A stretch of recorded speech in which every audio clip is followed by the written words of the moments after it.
Hello friends, આજે આપણે એક મીઠાઈ બનાવીશું. તો અહીંયા હલવાઈવાળાની દુકાને મળે તેવી આપણે ઘરે મીઠાઈ બનાવીશું અને આપણે ફક્ત 2 કપમાંથી જ આપણે મીઠાઈ બનાવવાના છીએ.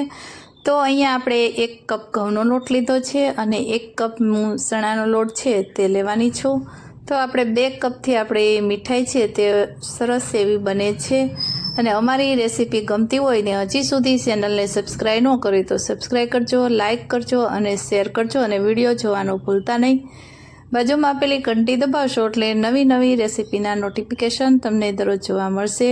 તો આ 2 લોટ છે તેને મિક્સ કરી દીધા છે અને એક અહીંયા મેં નોનસ્ટિક પેન લીધી છે અને ગેસની આંચ આપણે એકદમ સ્લો રાખીશું અને આને 3 થી 4 મિનિટ જેવું કૂક થવા દેશું એટલે લોટ છે તે આપણો સારી રીતે શેકાઈ જશે. તો આ રીતે આપણે ગેસની આંચ ધીમી રાખી અને લોટ છે તેને 3 થી 4 મિનિટ જેવું આપણે શેકાવા દેવાનું છે. જ્યાં સુધી આપણે લોટની સ્મેલ ન આવે ત્યાં સુધી આપણે એને કૂક થવા દેશું. તો આ મીઠાઈ ખાલી થોડા અમથા ઘીમાં આ મીઠાઈ સરસ એવી બને છે. તો તમે જોઈ શકો છો લોટ છે તે બ્રાઉન જેવો થઈ ગયો છે અને આપણો લોટ શેકાઈ ગયો છે સરસ. તો હવે એમાં આપણે વસ્તુ એક ઉમેરીશું.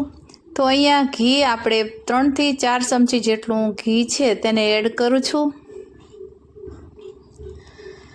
તો હવે આપણે ઘીની જરૂર પડશે એમ એડ કરતા જશું અને લોટ છે તે સારી રીતે શેકાઈ ગયો છે. તમે જોઈ શકો છો બ્રાઉન જેવો થઈ ગયો છે એકદમ સરસ એવો. તો હવે આપણે થોડુંક હજી મને લાગે છે કે ઘી એડ કરવું પડે એમ છે તો આપણે ઘી એડ કરતા જશું અને આ રીતે શેકતા જશું. તો કુલ અહીંયા અડધી વાટકી જેટલું ઘી છે તે આપણે જોશે આ રેસીપી બનાવવામાં, મીઠાઈ બનાવવામાં. અને આ મીઠાઈ એટલી સરસ સોફ્ટ અને એકદમ સરસ એવી બને છે. તો અહીંયા કુલ અડધી વાટકી ઘીની જરૂર પડી છે. હવે આપણે ઘી એડ કરવાની જરૂર નથી. તમે જોઈ શકો છો આ રીતનો આપણો જે લોટ છે તેનું બેન્ડિંગ આવી જવું જોઈએ. હવે થોડુંક ઘી એડ કરશું એટલે આપણી જે મીઠાઈ છે તે એકદમ સરસ એવી સોફ્ટ બનશે. હવે આ આપણો લોટના મીઠાઈ અને લોટ છે તે સરસ એવો કૂક થઈ ગયો છે. તો હવે એમાં આપણે એડ કરીશું દૂધ. તો અહીંયા તમે 1 કપ જેટલું મેં દૂધ લીધું છે. બધું પરફેક્ટ માપ સાથે જ આપણે લેશું પણ દૂધ આપણે જોશે એમ આપણે એડ કરતા જશું. તમે કોઈ પણ વાટકીનું સેટ પણ કરી શકો છો. તો અહીંયા મેં કપનું સેટ કર્યું છે. હવે આ દૂધ છે તેને આ રીતે આપણે મિક્સ કરી લેશું એટલે જે આપણી મીઠાઈ છે તે એકદમ સરસ એવી સોફ્ટ બનશે.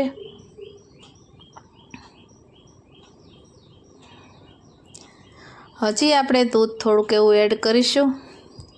તો તમે જોઈ શકો છો આપણું 1 કપમાં 1.25 કપ જેવું આપણે દૂધની જરૂર પડી છે. હવે આપણે દૂધની જરૂર પડશે નહીં પણ 1 કપ તમારે પરફેક્ટ માપ છે બધા 1 કપનું જ આપણે લેવાનું છે. અથવા તમારી પાસે વાટકી હોય તો તેનું પણ સેટ કરી શકો છો. મેં અહીંયા ખાંડ આપણે દળેલી છે તે એડ કરવાની છે. હવે આપણે એને નીચે ઉતારી લેશું. તેનું પણ અહીંયા પરફેક્ટ માપ છે અને અહીંયા 1 ચમચી જેટલો મેં એલચી પાવડર છે તે એડ કર્યો છે. તેને પણ આપણે બરાબર મિક્સ કરી લેશું. તો આ મીઠાઈ તમે ઘરે બનાવશો તો ખૂબ સરસ ટેસ્ટી બને છે. મને એક વિચાર આવ્યો કે આપણે આજે આ 2 લોટ નાખી અને મીઠાઈ બનાવશું તો ખૂબ સરસ એવી ટેસ્ટી મીઠાઈ બનશે. એટલે આ મેં ટ્રાય કરી છે તો મીઠાઈ ખૂબ સરસ એવી બની છે. જોતાં જ ખાવાનું મન થાય એટલી સરસ આ મીઠાઈ બની છે અને સોફ્ટ પણ એટલી સરસ એવી બની છે. તો હવે અહીંયા ખાંડનું બૂરું છે તે મેં એડ કર્યું છે. તમે ખાંડની જગ્યાએ સાકર પણ લઈ શકો છો. સાકર પણ આપણે દળીને જ લેવાની છે. અહીંયા કોઈ આપણે ચાસણી કરવાની નથી, ગોળનો પાયો કરવાનો નથી. ફક્ત આ રીતે લોટ શેકી અને ખાંડનું બૂરું છે તેને એડ કરી દેવાનું છે. હવે અહીંયા એક આપણે થાળી લેશું અને એમાં ઘીથી ગ્રીસ કરી લેશું એટલે જે આપણે ઢેફલી બનાવતી વખતે હમણાં મીઠાઈ બનાવતી વખતે જલ્દી આ છે એ ઉછળી જશે. તો હવે આપણે થાળીમાં આ રીતે મિક્સ કરી દઈશું.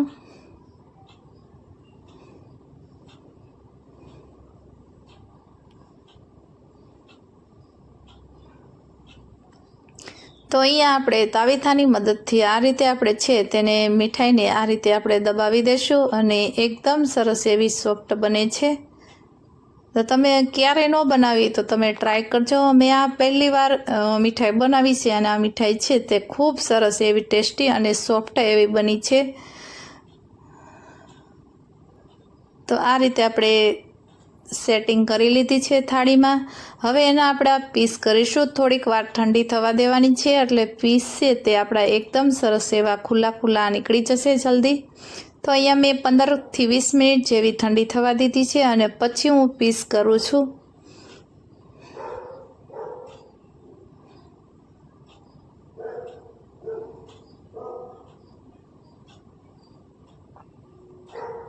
તો આ રીતે આપણે નાઈસની મદદથી આ રીતે પીસ કરી લેશું.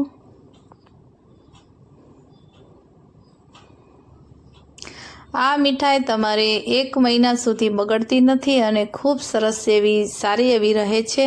તો તમે ખાઈ શકો અથવા ફ્રીજમાં તમે રાખી અને મૂકી શકો છો. તો તમારે 1 મહિના સુધી સ્ટોર કરો તો પણ બગડતી નથી અને બારે તમે રાખશો તો 10 દિવસ સુધી સારી રહે છે. તો તમે જોઈ શકો છો આપણી એકદમ સરસ એવી મીઠાઈ બનીને રેડી થઈ ગઈ છે. તો હવે અહીંયા એક પ્લેટમાં એડ કરીશું.